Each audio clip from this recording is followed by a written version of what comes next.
कुछ लोग।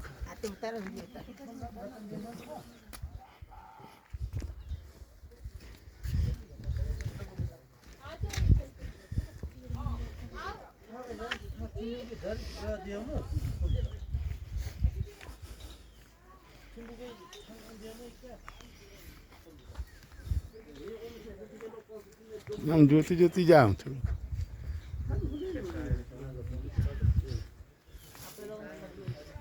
बड़ी उच्चू जाबा जुच्चे होता है हाँ मजा आता है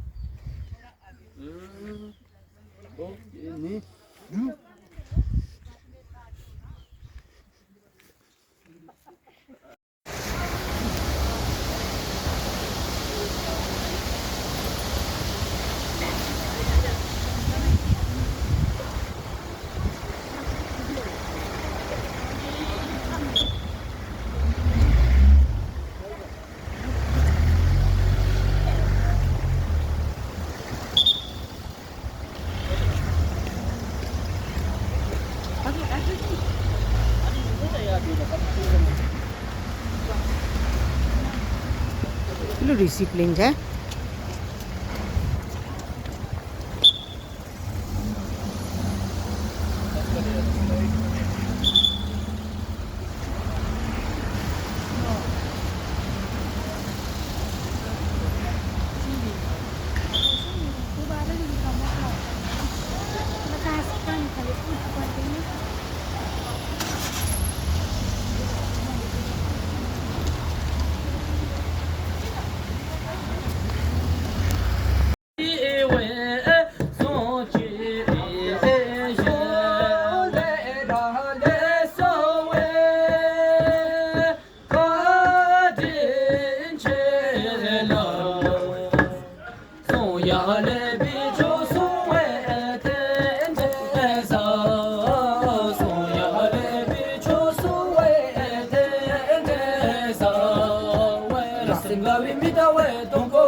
फर्टिलिटी को अभी हमने गार्डन की फॉर्म में डिपिक्ट किया है, तो आपको शर्माने की या फिर गुस्सा होने की कोई भी ज़रूरत नहीं है। भूटान में हम उनको बहुत ही मानते हैं। उनको हम छेजे डुक्पा किले कहते हैं। छेजे का मतलब एक योगी या फिर लामा होता है। डुक्पा किले सिर्फ उनका नाम है। जितने भी हमारे भगवान होते हैं उनके पास अलग वेपन या फिर पावर होते हैं शैतान को ख़त्म करने की, पर हमारे फर्टिलिटी गॉड जो है वो उनके फेलनेस यूज़ करके शैतान को ख़त्म करते हैं। इसलिए उनको द डिवाइन मैडमैन के नाम पे भी जाना जाता है भूटान में। तो ये भूटान में जब आप घूमने जाते हैं, सारे घर में ऐसे एक फेलनेस का शेप दरवाजे के ऊपर या फिर नई नई बिल्डिंग में आप पेंटिंग देख सकते हैं। ये सब बुरी नज़र से बचने के लिए होता है और ये अच्छी फॉर्चून के लिए भी है। जैसे कि इंडिया के घर में हम नींबू और मिर्ची देख सकते हैं दरवाजे के ऊपर, भूटान में हम ऐसे फेलिस का शेप रखते हैं। सो भूटान में जब आप घूम के जाते हैं बहुत सारे भूटानीज को देख सकते हैं फेलिस का शेप साथ में पेंडेंट, नेकलेस या फिर छोटे छोटे कीचेन की तरह साथ में लेके जाते हैं। तो ये सब काला टीका की तरह है भूटान में, बुरी नज़र से बचने के लिए होता है। तो कुछ लोग हैं बुरी नज़र की वजह से बीमार हो जाते हैं, तो उनके पास ऐसे फेलिस का शेप होता है, नेकलेस, पेंडेंट या फिर छोटे छोटे कीचेन की तरह। उनका एक फर्टिलिटी टेम्पल भी है पुनाखा में जाते वक्त रास्ते में, जिसको हम छिमी हखंग कहते हैं। जब भी शादीशुदा लोगों के बीच में कुछ भी फर्टिलिटी प्रॉब्लम होता है तब हम उनके मंदिर में जाके मन्नत मांगते हैं। मन्नत मांगने के बाद हम मानते हैं वो हमें आशीर्वाद देते हैं एक बच्चे के साथ। अभी तक उन्होंने किसी भी कपल को डिसअपॉइंट नहीं किया है, इसीलिए उनको उनका मंदिर जो है पुनाखा में बहुत ही फेमस टूरिस्ट साइट है। तो ये फर्टिलिटी गॉड भूटान से नहीं है, वो तिब्बत से आए थे 15th सेंचुरी में।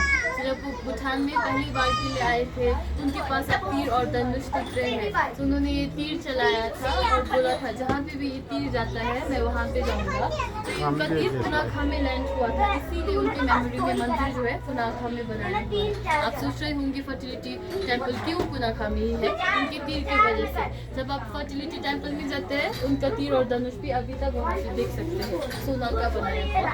फिर ये उनकी वजह से भूटान का नेशनल एनिमल जो है टाकिन, वो भी उन्होंने ही बनाया है उनके पावर को प्रूव करने के लिए। ये गोट जो होता है, गोट का सर और गाय का हड्डी दोनों मिक्स करके टाकिन को बनाया है। अगर आपने टाकिन नहीं देखा है तो आप भूटान में देख सकते हैं, या फिर आप टाकिन प्रिजर्वेशन जू में भी जा सकते हैं भूटान में। टाकिन भूटान का नेशनल एनिमल है और फर्टिलिटी गॉड टाकिन के फाउंडर है। आपको यहाँ पे फर्टिलिटी गार्डन में फोटो पहन के एक मार्क्स डांस परफॉर्म करते हैं। उनके बीच में आप लाल रंग का एक मार्क्स दिख रहे हैं, ये आचार्य का मार्क्स है। आचार्य को संस्कृत में आचार्य कहते हैं। जब भी कोई मार्क्स डांसर उनकी परफॉर्मेंस के बाद कुछ भी गलती करते हैं या फिर उनके कॉस्ट्यूम के साथ कुछ गलती हो जाए तो ये आचार्य बीच में जाके उनकी गलती को बहुत अच्छे से सुधारते हैं, ताकि लोगों को पता ना चले कोई भी गलती हुआ है ऐसे उत्सव के टाइम पे। फिर सारे लोगों को पता नहीं होता है, नॉर्मल लोगों जो ऐसे उत्सव देखते हैं उनको पता नहीं होता है कि ये एक आचार्य है, क्योंकि ये एक जोकर की तरह रहता है। इस जोकर के अंदर घूम के जाके क्राउड को कंट्रोल करता है। इस मार्क्स डांस फेस्टिवल को देखना बहुत ही शुभ मानते हैं भूटान में। ये हर साल सिर्फ 4 दिन के लिए ही होता है, अक्टूबर के मंथ में, क्योंकि छेचू का मतलब ही 10th day of 10th month होता है भूटान के लूनर कैलेंडर में। ओके, फिर मार्क्स की रसोई है। रसोई में आप 3 तरीके के चर्नर दिख रहे हैं। ये ब्राउन और ब्लैक चर्नर चाय बनाने के लिए है, मक्खन वाला चाय, जिसको हम सूजा कहते हैं हमारे लैंग्वेज में। तो ये आपने जब रिसेप्शन रूम में थे आप, तो मैंने आपको एक वाइन दिया था आरा। तो आरा वेलकम ड्रिंक होता है, तो जो लोग आरा नहीं लेते हैं, कुछ लोग दारू नहीं पीते हैं, हम उनको ऐसे मक्खन वाला चाय बना के पिलाते हैं। ये भी वेलकम ड्रिंक ही होता है भूटान में। तो ये चाय बनाने के लिए पहले ज़माने में बिजली नहीं होती है, तो ऐसे हाथ से बनाए हुए चर्नर होते हैं। तो ये हाथ से बनाए हुए चर्नर जो है, इसके अंदर ऐसी एक पिस्टन होती है। पहले हम इसमें ये चाय पत्ती जो है पानी में डाल के फिर इसको उबालेंगे अच्छे से। फिर स्ट्रेनर यूज करके, ऐसे वाला स्ट्रेनर यूज करते हैं बैम्बू का पुराने ज़माने में। तो ऐसे स्ट्रेनर यूज करके फिर ये चाय पत्ती का कलर वाला पानी होता है ना, गर्म पानी, इसको इसमें डालना है। इसको डालने के बाद हम थोड़ा मक्खन डालेंगे, फिर थोड़ा नमक डालेंगे, टाटा वाला नमक डाल के इसको बंद करके चर्न करना पड़ेगा। चर्न करने के लिए आपको एक पैर यहाँ पे रखना है, फिर 5 या फिर 6 मिनट के लिए आपको ऐसे चर्न करना पड़ेगा। जितना ज्यादा आप चर्न करते हैं उतना अच्छा आपका मक्खन वाला तो मक्खन वाला चाय बनता है। बाद में हम मक्खन वाला चाय ट्राई करेंगे अंदर। तो मक्खन वाले चाय को हम सूजा कहते हैं, सूजा। फिर बीच में आप बड़ा वाला चर्नर दिख रहे हैं, इसके अंदर हमारे कृष्ण कन्हैया जी जो खाते हैं मक्खन बनाते हैं। तो मक्खन बनाने का तरीका सेम ही है। पहले हम इसमें दही डालेंगे, फिर इसको बंद करके, भूटान में हम इसको ऐसे चर्न करते हैं। तो इंडिया में होने से आप रस्सी ऐसे हाथ यूज करते हैं। चर्न करने के बाद जब मक्खन ऊपर कलेक्ट हो जाता है, इसको निकाल के फिर हम ऐसे एक कंटेनर में स्टोर करते हैं। तो पुराने ज़माने में अच्छा रेफ्रिजरेशन नहीं होता है, सब्जियां सब हम धूप में सुखाते हैं। बटर या फिर चीज़ के लिए बैम्बू में कंटेनर्स होते हैं। तो ये बैम्बू कंटेनर अंदर एक इंसुलेटर की तरह काम कर कर जो भी मक्खन है जल्दी नहीं पिघलता है। अच्छा। फिर ऐसे लकड़ी का बैम्बू कंटेनर के साथ भूटान में ऐसे लकड़ी का प्लेट बहुत ही फेमस है, जिसको हम दापा कहते हैं। ये भूटान का ट्रेडिशनल प्लेट है। तो इस प्लेट को हम ऐसे खोलते हैं, फिर इसमें खाना खाते हैं। इसको हम डिफ्रेंशिएट भी करते हैं। अगर ये सर्कल में एम्बॉडेड है तो ये लड़का यूज़ करते हैं, यानी कि हमारे पापा। अगर ये प्लेन है तो ये लड़की यूज़ करती है, यानी कि हमारी मम्मी। तो पापा जो है घर में बहुत ज़्यादा गुस्सा करते हैं। जब भी वो ऐसे गुस्सा हो जाते हैं, उनके अपने छोटे छोटे रिंकल आते हैं, तो ये रिंकल के लिए सर्कल सर्कल एम्बॉयडरीज बनाए हैं। तो मम्मी बहुत ही शांत होती थी पुराने ज़माने की, इसीलिए ये ऐसे प्लेन है। इस ज़माने में उल्टा हो गया है। ये प्लेट जो है, जब हम इसको यूज ना करें या फिर कुछ पैक करते हैं, हमेशा इसको बंद रखना है ऐसे।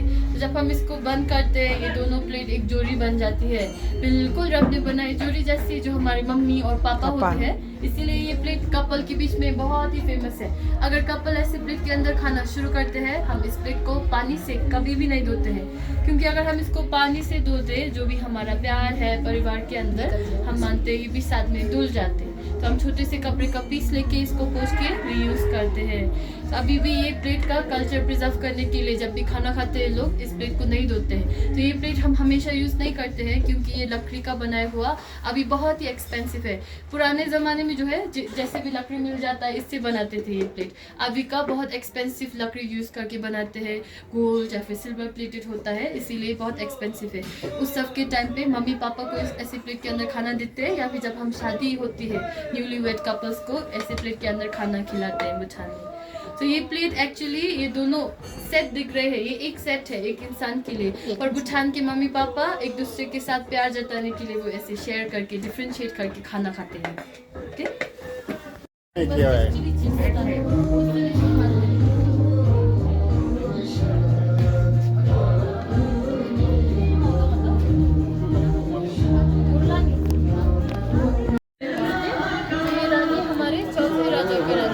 उस रानी की मदद से 6 साल के लिए वुड कार्विंग और पेंटिंग स्कूल में पढ़े हैं।